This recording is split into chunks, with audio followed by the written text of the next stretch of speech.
Do you want a version of D&D that has your players pining to parlay before reaching for their Vorpal longswords? Well, folks, it's time to talk about Land of Eem. Land of Eem might be the perfect example of a game to help move your players away from a combat-centric style of play towards something a little more based on discovery and characters. This is a game that doesn't ask of you game masters to simply write all the plot and come up with all the story yourself, but invites an emergent style of play that injects player agency as well as collaborative storytelling. And I'm not just blowing smoke when I say this, it is in the rules, codified in this book, and I'm going to show you today. Now, I may have got you with a hook, but this is a game that knows what it's about and isn't afraid to state it consistently throughout the book. And if you're not looking to buy the newest slice of fantasy, then just take a look at these principles, which could be your takeaway from this video. So like the title suggests, what is this game about? Hey, do you want a sandbox-style game that evokes a sense of exploration and travel? How about character abilities that allow you to be creative and make things up? Fast conflicts and fights, and an initiative order that prioritizes non-combat actions? Tons of random items, crafting components, and hidden lore to discover? We've got the game for you. It's called Land of Eem.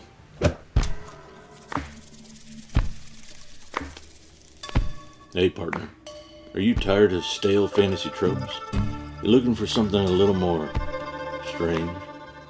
Come, partake of my fire and allow me to read you a tale from elsewhere. I was there, working the rail yards when the barriers between realities split, when the calamity, as they now call it, arrived on our world, when the horrors, nameless and unspeakable, poured forth from its dark depths. Our home was once a beautiful and prosperous land, before the creatures came, before the clockwork. Tales from Elsewhere Clockwork is a post-apocalyptic, Weird West action horror role-playing game. A game where you play as hardy survivors, everyday folk like me attempting to survive the horrors of Elsewhere after the calamity tore apart the barrier between realities, as it does. This game uses a visceral injury system combined with cold shots while keeping the math light and the violence high. Character creation is open-ended, where the players pick from over 50 backstory elements that they mix and match to create their unique survivor. You could be a preacher who was raised among the Church of Ashes, who's on the hunt for men that left him for dead. Or maybe you're a prospector from a small business, a once city slicker that got chased out of town. The combinations are endless. The game features narrative-heavy threats and monsters, with rich folklore and mysterious origins inspired by real fears and anxieties of 19th century peoples like myself.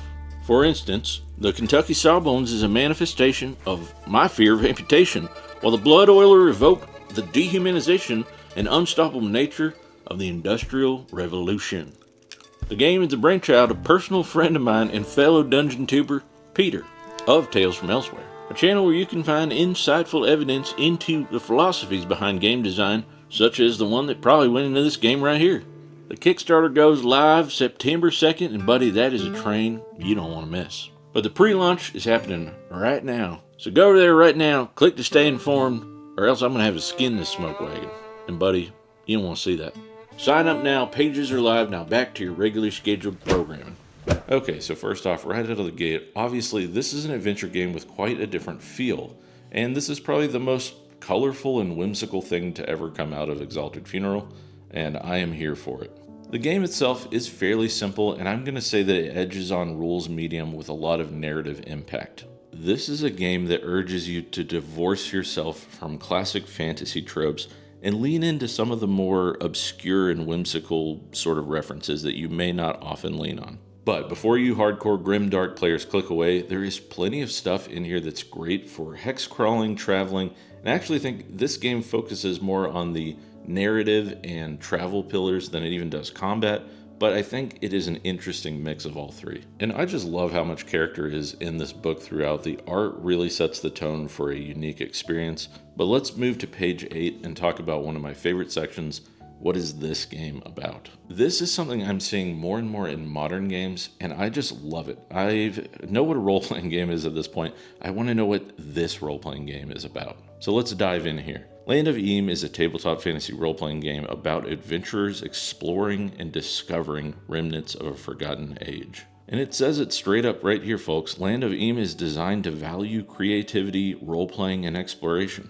Here are a few of the game's core principles. Character abilities allow players to invent and shape the world around them, and the game's dice mechanic encourages collaborative storytelling. Characters earn XP not by slaying monsters, but by role-playing, exploring, and engaging with the narrative and game world.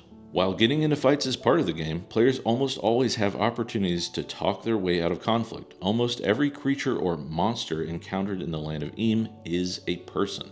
They speak a language, have thoughts, feelings, desires, and motivations, and players should be willing to parlay before running headlong into a slugfest. In Land of Eem, it would be wrong to assume every manticore wants to eat you, just as it would be foolish to think every human you meet wants to kill you. Which could be a fun, welcome change if you've been playing a game for years where you're just slaying monsters with impunity without thinking about what is happening. And last here, Land of Eem is all about player-driven exploration. Random encounters are a core part of the game as characters travel across huge hex maps. Now I'm going to skip some stuff about the setting, but I do want to touch on the tone really fast here. For all its post-apocalyptic doom and gloom, the Land of Eem is tonally quite lighthearted and droll. It combines Lord of the Rings, high fantasy epicness, with a heavy dose of Muppet-like whimsy and a dash of Mad Max dystopia.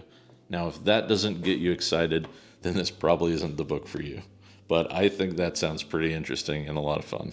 The dice mechanics themselves are fairly straightforward. It uses a D12 plus skill system for a less swingy die than a D20, and a set range of results that I really love to see. It's not binary. You can fail with a plus, you can succeed with a twist, things like that we're seeing in games like Powered by the Apocalypse. And I love this little note at the bottom here. It's important to remember that every check should move the story forward, ideally in a dramatic fashion.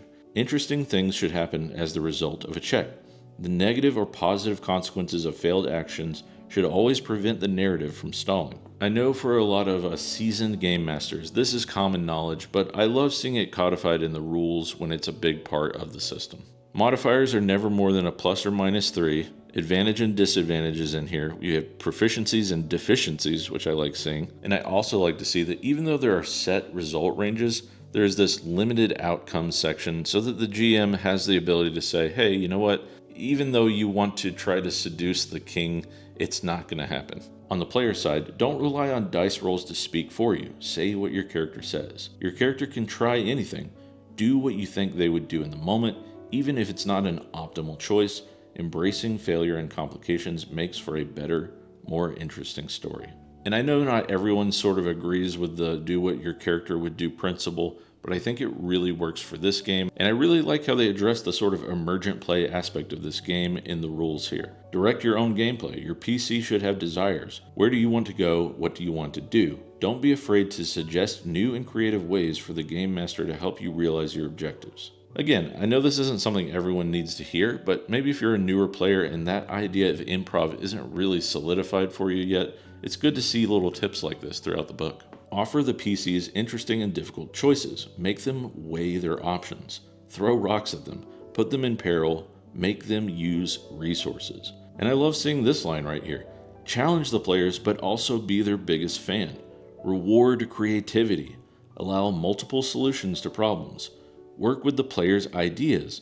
You don't have to say yes to everything, but always try to find a nugget to work with. I'm not going to go into a ton of this right now, because there are other videos that do it better than I will.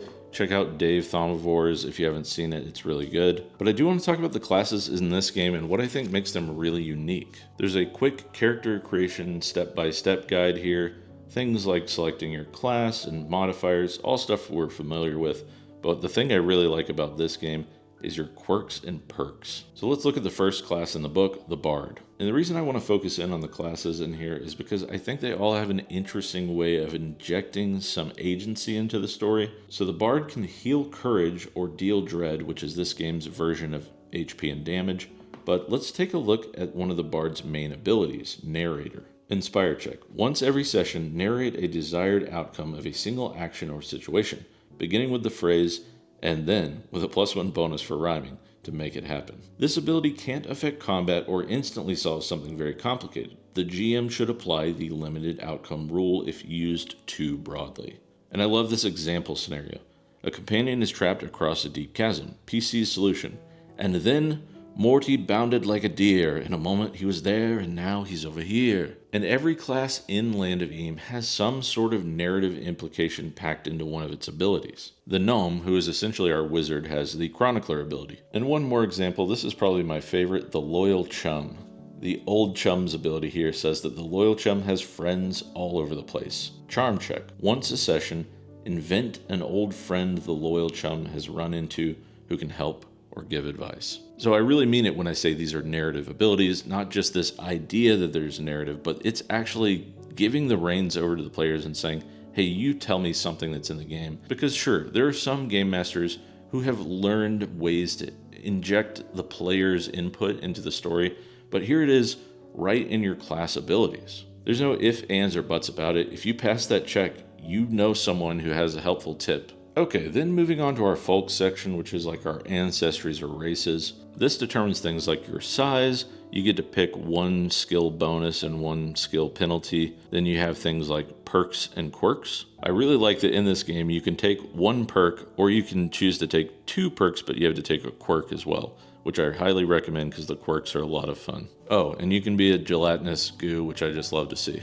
Your homeland is similar to your background in other games, and it lets you pick proficiencies and starting equipment. There's a big focus on character stories, so if you're coming from more modern games or games like D&D 5e, there's still a very character-centric feel, but with less combat. We have tables for backstories, which are a lot of fun, suggestions for ideals and flaws, but obviously you can come up with your own. Personal quests and relationships are a part of the game, and I like that they're a bit more fleshed out than in other games I've seen where it feels like they're just tacked on at the end. And don't worry, OSR folks, this is by Exalted Funeral, and it's got a lot of that classic fantasy feel with tables for equipment, vendors, and all kinds of things that you can buy within the world. Oh, and did we mention crafting? Everyone loves crafting, right? There is a lot of stuff on crafting. One thing I love to see in the book is that travel is a lot more fleshed out than a lot of modern games. They can actually be a pillar of play on their own. Okay, and I gotta stop here and talk about the conflict section for a minute because it's wonderful. A conflict occurs when tension escalates to the threat of combat. This is not to say every conflict turns into combat. In fact, most of the time, players have opportunities to avoid combat. NPCs, creatures, critters, and creepers in a conflict with PCs are called adversaries. Conflict happens in rounds, with each round consisting of 4 phases. At the start of a conflict round, players state their intended action for their turn to parlay, improvise, run, or fight in combat. And I really like how these are laid out and the fact that, look at this, combat is the last phase and should be the last option. But we do have enough robust rules on combat to satisfy the grognards and those trigger-happy friends of ours that just want to swing a mace at something's face. Every game master's favorite section, adversaries, or adversaries if you're British. And I like that the adversaries are broken down into goons, bruisers, and champions, which might be familiar to you if you've played games like 4E that have things like minions. Oh, and real quick, I just wanted to highlight the 3 types of adversaries. There are creatures, critters, and creepers. Creatures are your sort of classic monsters. Critters are animals that need to be wrangled or parlayed with. And creepers are these sort of abstract environmental hazard type threats that can't be parlayed with or wrangled or fought. They need to be dealt with in some sort of creative way. And I just thought that was something that was really cool about this system. Stat blocks are pretty simple. We have core abilities, and I love to see things like social ideas, combat ideas, what they do in defeat or victory. And then we have some more complex ones if you want to run something like a dragon. And there are even some ability tables to roll on, which is a popular thing that I love seeing more and more of. Last, but certainly not least, the GM section. Chock full of great ideas for running this specific type of game, especially since it's a little more leans on travel and narrative than combat. Strive to make every NPC and creature a person. Use random tables to generate the setting. Reveal information but don't spoil mystery. The world exists beyond the PC's adventures. Make them weigh their options. Throw rocks at them, put them in peril, make them use resources. Push the story forward if things stall. Have them meet a new NPC. Challenge the players and be their biggest fan. Work with the players' ideas. Allow multiple solutions to problems. Reward creativity. Be fair and consistent with rulings. If you really want to pitch the game, here's your section. Touchstones like Lord of the Rings meets Muppets. You play colorful, sometimes whimsical characters set against a backdrop of perilous fantasy. Fans of movies like Labyrinth, The Dark Crystal, and The Princess Bride will dig the lighthearted feel with darker undertones. Fans of Adventure Time will enjoy the humor. I'm here. There's great stuff here about creating adventures, compelling problems, memorable NPCs, running conflicts, creating stakes, location aspects. This is stuff all of my old videos have been about. Of course, we have combat encounters and random dungeons and mazes. Then, an entire section of random tables. Hey, look, Wandering Intruder table, they changed the name. Oh, and you can roll all this stuff online. There's even an adventure in the back of the book, and of course, rats. I just think this is a fun, quirky, very different kind of fantasy game, and it's worth checking out at the least. I don't know if this will work on the video, but if you want to download the Quick Start Guide, you can click it right here or go to landofeem.com. I feel like this hits just above that sort of rules-like complexity that I'm always pining for, something I'm affectionately going to call words medium, or maybe the Goldilocks word count. Alright, so I went out and bought these books, and I'm not telling you to for sure go out and buy them. There's a quick start guide in here. You can get it for free online. But what I am saying is challenge the biases you may have based on art or grimdark settings and things like that. Try something new, whether you're into new school or old school stuff. I've got plenty of Shadow Dark things behind me, but this game just seems fresh and exciting. And personally right now, this just sounds like a refreshing change from the grim and gritty dungeon delves I'm used to running. I'm excited that more weird, wacky, zany, interesting stuff like this is coming out and that folks are latching onto it, and I love seeing more books that have that sort of Goldilocks word count, in my opinion. So check out Land of Eem. Go out today, buy it, don't buy it, I don't care. Do what you want, play the games you like, learn, adapt, grow.